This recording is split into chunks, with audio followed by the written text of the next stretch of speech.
morning everyone, I am Maria Crelodi Fabricante from BS Ed Science SC13, and today I will be presenting my chosen strategy, which is the jigsaw method.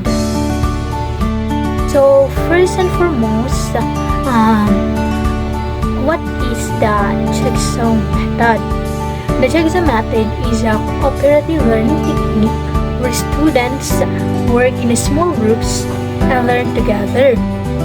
The method is named jigsaw because, like a jigsaw puzzle, each student's part is essential for the completion and full understanding of the final product. So now we all know what is a jigsaw method. Furthermore, let's go to our activity. So in this activity, we will be having 4 groups with 4 members. So I am the one who will choose the members of each group since I am your teacher for today. So here are the methods or the mechanics for this activity. Number 1, form jigsaw groups. The first step is to organize students into groups. These are usually diverse in terms of ability and other factors. Each group is given a different piece of a larger topic to learn and understand.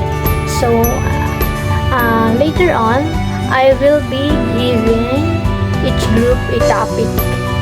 So number 2, divide into expert groups. Each member of the jigsaw group then joins an expert group. In these expert groups, students study the same subtopic. The purpose of this step is to allow students to become experts on their piece of the topic. So number 3, study the subtopic. Students in the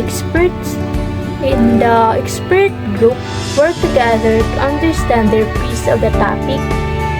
They discuss, research, and study until they feel they have a solid understanding. So, in this activity, you will be doing brainstorming. So you can search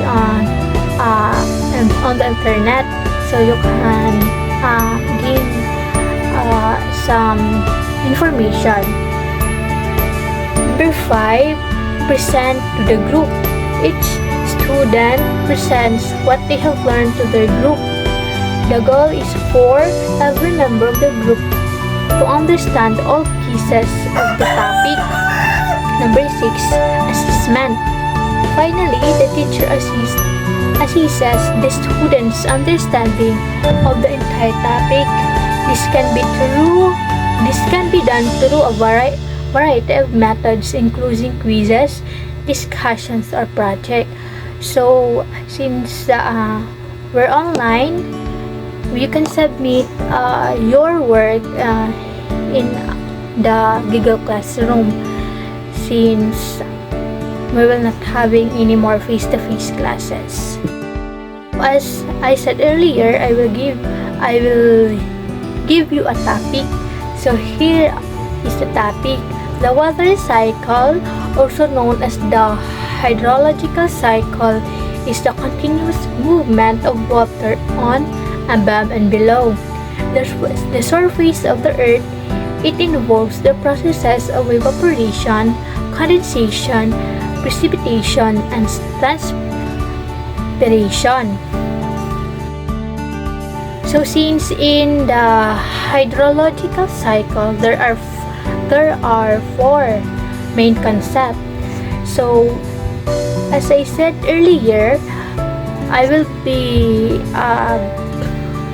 be grouped discussed into 4 with 4 members. So each member has a topic. So for example, Miss Gales, her topic is evaporation, and her other groups is condensation. One student, one topic, So the other student is precipitation and the other one is transpiration. So they will you will brainstorm about this topic, and same goes to the other group. Each member must have a certain topic. So when it's done, you can finally brainstorm some information in the internet, and before this day ends, you must submit it in the Google Classroom. Understand? That's all for today. Thank you.